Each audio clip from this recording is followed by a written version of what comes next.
video, I wanted to discuss the concepts of fermentation, both lactic acid and alcohol fermentation. But before we get into that, I wanted to just do a recap of the three primary parts of cellular respiration. So, as we reviewed already, glycolysis, which occurs in the cytosol, outside of the mitochondria, inside of the cell, glycolysis basically breaks down glucose, a 6-carbon molecule, into 2 3-carbon molecules of pyruvate, or pyruvic acid. For our purposes, either one is fine. I'll accept both on a test. But during this process, we generate 2 ATP, or a net gain of 2 ATP, after investing 2 and then getting back 4. So we make a net gain of 2 ATP. We also generate 2 pyruvate molecules, which we then send off to the mitochondria. And in this particular mitochondrion, the 2 pyruvates will be oxidized. They will undergo pyruvate oxidation and then enter the Krebs cycle as acetyl-CoA, a 2-carbon molecule. And during this process, first of all, during glycolysis, we generate 2 NADH molecules. And those 2 NADHs, which are electron carriers, will be sent to the electron transport chain, or oxidative phosphorylation, that process. So we'll get to that in a second. But the Krebs cycle also generates several electron carrier molecules. So here we have 8 NADHs, and then 2 FADH2 molecules, both of which are electron carriers. So all of those high energy electrons will be transported to oxidative phosphorylation, and using the ETC and ATP synthase, we will take those high energy electrons and generate ATP. So I'll put ATP. The exact number is always an estimate. Your textbook, the one that we use, which is the Campbell Biology Concepts and Connections, that particular one says that it's 28 ATP. So that's the number we'll go with. But around that, it's hard to estimate due to the many factors involved. But by the end of this process, we make a lot of ATP. We use oxygen in oxidative phosphorylation, and we generate 10 NAD pluses, or I should say regenerate 10 NAD pluses and 2 FADs, which will then get recycled back into the Krebs cycle and glycolysis. So that's the big picture.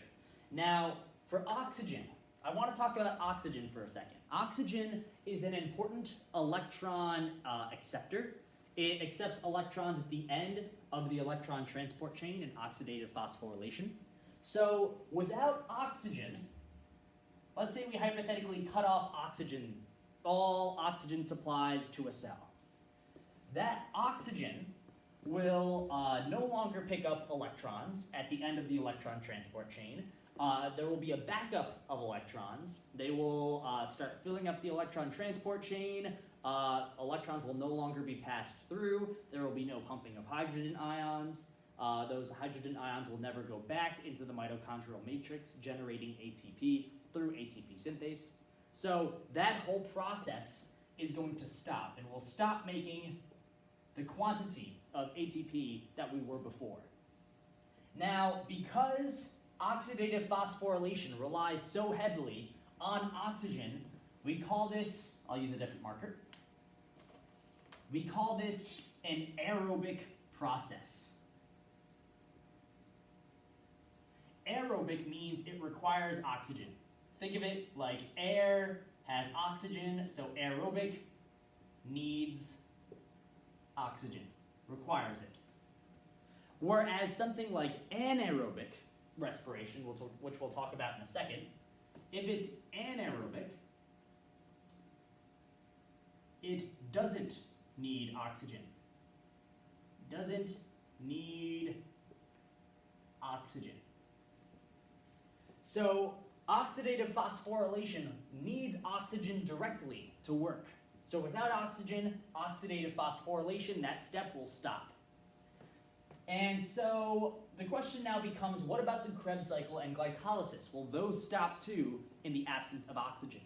Well, for the Krebs cycle at least, the answer is yes, the Krebs cycle will stop. And that's because the Krebs cycle relies on, well, it creates NADH and FADH2, which then gets regenerated back to NAD plus and FAD, which then gets reused in the Krebs cycle to keep the Krebs cycle going. So if this isn't being made, the NAD plus and FAD, during oxidative phosphorylation, it will not get recycled to the Krebs cycle. Several important steps need this NAD plus, and one of the steps in particular needs FAD. So without those things, we will not be able to go through those steps, and we will not be able to run the Krebs cycle. So the Krebs cycle is also aerobic. So the Krebs cycle is an aerobic process. Oxidative phosphorylation is an aerobic process. So the question becomes, what about glycolysis? Glycolysis is interesting because glycolysis is actually an anaerobic process. I'll put anaerobic. So it does not require oxygen to work. And that's because glycolysis has a backup plan, which is called fermentation. If we didn't have that backup plan, then we would not be able to get the NAD plus that we needed to go back into glycolysis and regenerate this cycle, or keep glycolysis going. So because of that, we need some other way to get NADH back to NAD plus to keep this process going, and that, ladies and gentlemen, is fermentation. So let's go over to my other drawings. So there we go. So fermentation, which happens in the cytosol, just like glycolysis, it has nothing to do with the mitochondria. Fermentation is just simply a way to get that NADH that was generated during glycolysis and basically convert it back to NAD plus so that it can go back to glycolysis and keep glycolysis running. And because glycolysis does generate some ATP, makes 2 ATP, it's better to have glycolysis running than to have it stop in its entirety.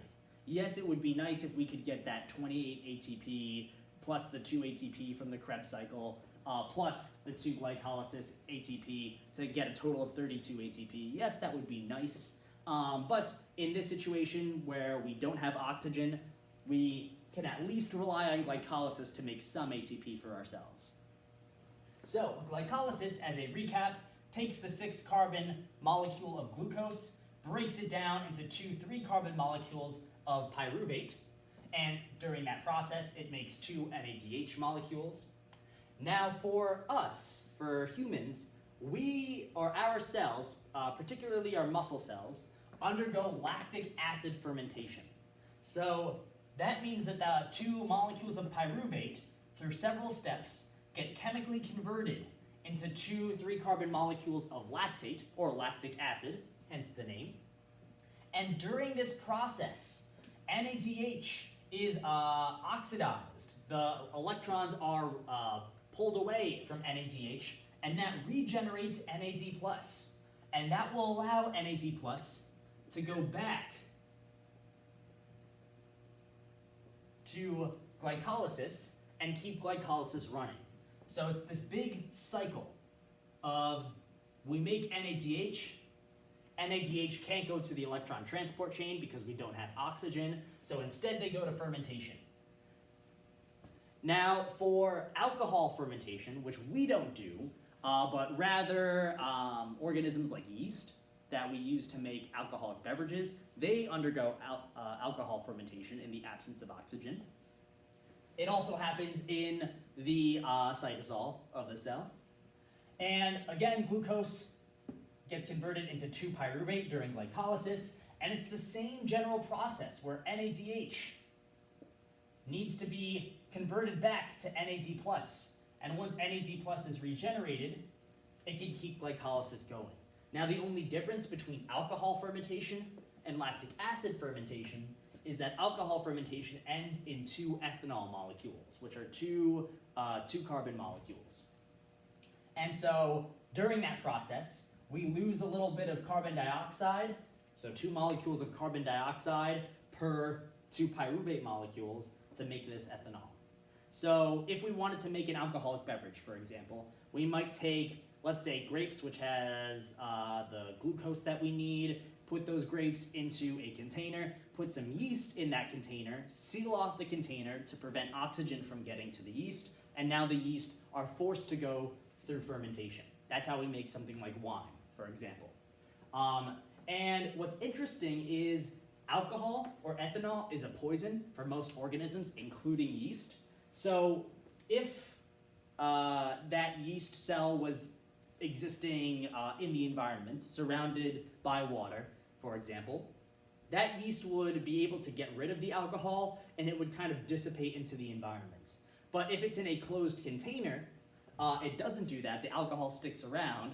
So once that alcohol concentration reaches about 14% or higher, around that time the yeast cells will start to die because the alcohol concentration is too much. So that's something that people who ferment wine have to be aware of and have to deal with. So that's pretty much it. If I'm missing anything, one thing that I want to mention about lactic acid fermentation, that's the type of fermentation that happens in our muscle cells. When we work out, we're lifting heavy weights. Oftentimes, we cannot get oxygen to our muscle cells fast enough to meet our metabolic demands, our energy demands for lifting weights, for example. So it will use up all the oxygen, and in the meantime, while we're waiting for more oxygen to come in, we'll undergo lactic acid fermentation, which is when you build up lactic acid in your muscle cells and then it gets into your bloodstream. And in some small part, lactic acid does contribute to the initial muscle soreness and fatigue that you get when you work out. Now, long term, eventually that lactic acid does get flushed out of your system pretty quickly. But long term, the soreness that you experience the day after an intense workout is not due to lactic acid, because at that point lactic acid has left your system, but rather to your muscle fibers tearing and then inflammation occurring to fix those muscle tears during the recovery process.